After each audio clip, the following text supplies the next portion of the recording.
All right, good morning, good evening, good afternoon, ladies and gentlemen, citizens. YouTube, Pastor Dow here. Man, so what's the word on the street? I'm going to tell you what's the word on the street. Many of you already know. Consumer debt. It's off the chain. Listen, folks. I keep talking about this. I keep harping about this because forget this mess about ask not what your country can do for you, but what you can do for your country. Your country ain't going to do a damn thing for you but give you a hard way to go. That's the reason why that the Biden administration doubled the amount of IRS agents because, you know why? Nobody's paying their bills no more. People are they're struggling to make ends meet. And so they've downsized from the so-called prosperous American lifestyle, which has actually become an American nightmare. The American dream has become an American nightmare. And nobody's paying credit card debt. Nobody's paying any of these bills that are not the necessities. People have hunkered down and they are just paying only what it takes to keep a roof over their head, food and transportation. That's it.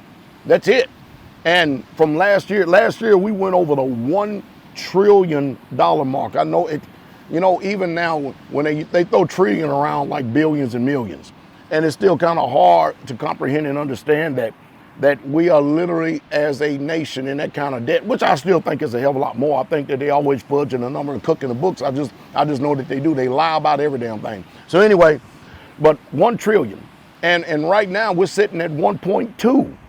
And we're in the fifth month of the year, January, February, March, April, May. Yeah, we just turned the fifth month of this year. And 1.2 already? How is that going to affect? Well, if you notice that Jerome Powell and them did not raise interest rates. What does that mean? They kept them right where it is. You know the reason why they didn't drop them? Because of inflation. Inflation is still off of the chain and stuff. And this is their way to try to lull you and deceive you into thinking that the economy is doing okay because we're in an election year, out of which there's no way in hell I can believe that the American people elect Joe Biden. I was talking the other day to some people, and I said, hey, check this out. I noticed that a lot of Democrats, and I don't want y'all to get offended with me, but nobody is talking about all the wonderful things that Joe Biden is doing and the Biden administration is doing. They're so focused on Trump that they can't even recognize that we're better off, and we were better off under Trump than we were under Biden. That's just a fact. And nobody is actually throwing insults or slurs or anything at Biden. But I do know this. I know a lot of people have turned over a leaf from Biden to Trump because there's no way, I still don't believe it myself, and that's my personal opinion. I don't believe that Biden is the president. I just don't. The man is incompetent. That relic is, he spent 45 years in Congress and they haven't done a damn thing. How in the hell do you manage stuff like that? How do you do that? And they've done nothing but enrich themselves. Are y'all not amazed? And let me digress here for a second. That as soon as someone gets in Congress, now you're talking about a job that pays, it depends on if you're in the House Representative or the Senate, somewhere between somewhere between $180,000 and $230,000 a year. Can you imagine that? The president is somewhere close to like $450,000 or $480,000 a year. How in the hell on that kind of salary like that do you end up a eight-figure millionaire being in Congress then, especially when you keep up such a lavish lifestyle? How? Unless somebody got their hands in the pockets. I'm telling you, man. But anyway, listen, I said all that to say this, and I'm going to keep on harping on this.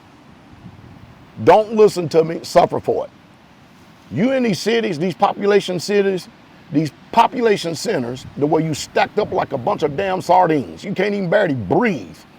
You better get up out of there, especially if you claim to be an Israelite, which you're supposed to be an agricultural people. Man, y'all better get out of this vanity stuff and better learn how to go plant a bean, some kale, some collards.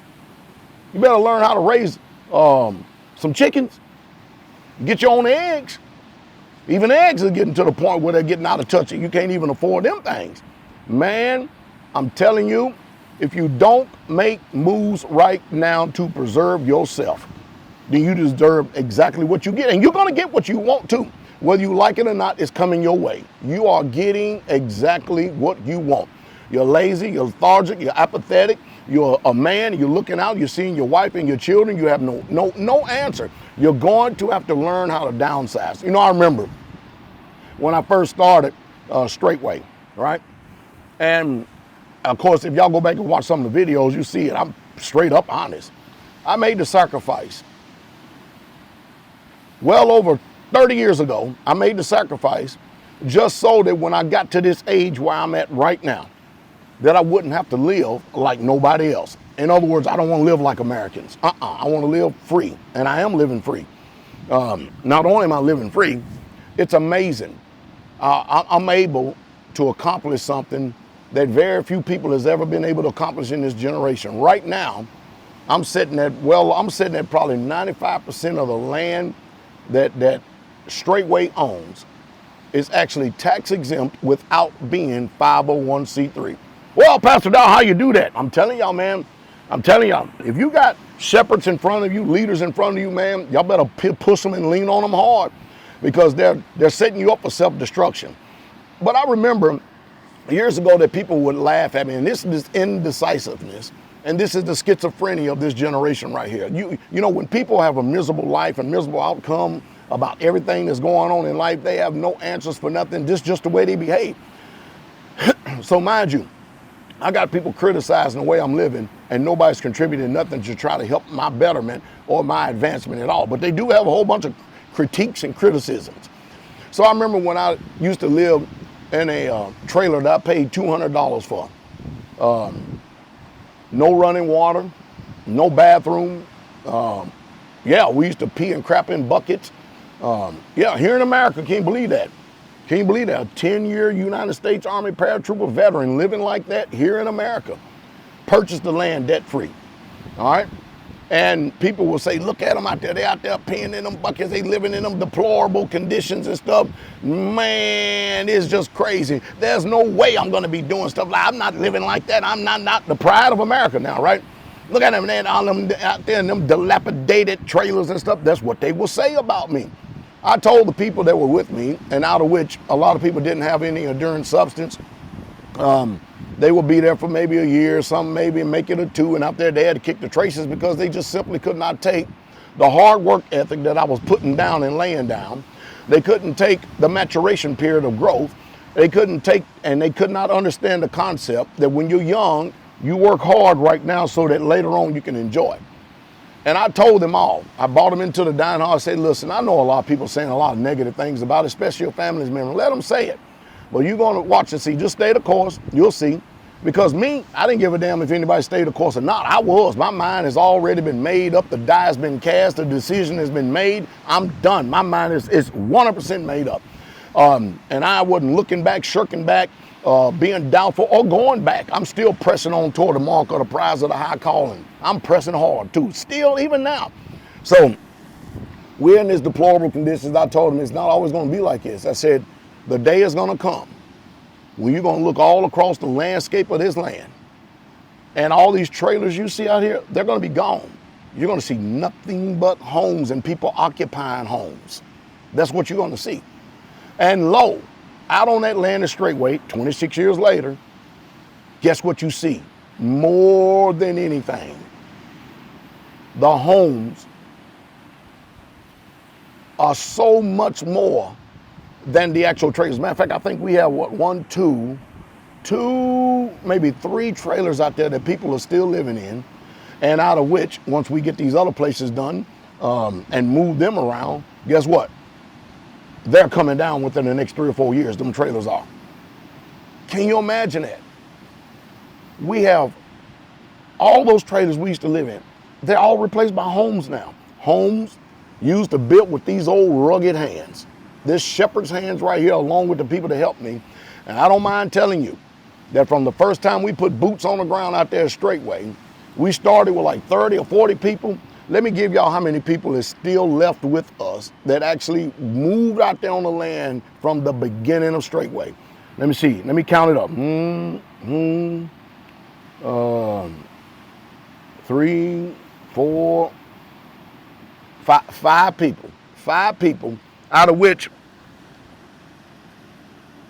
1, 2, two, out of which 2 or 3 are in the grave. I'm not speaking about the people who moved out there a few years later. I'm talking about the people who moved out there when we first broke ground out there on the land. There's only 5 of us left of the original indigenous people of Straightway, if I can put it that way. Now, guess what? Ain't nobody laughing no more. You know why? Because our people live in houses, hard structures.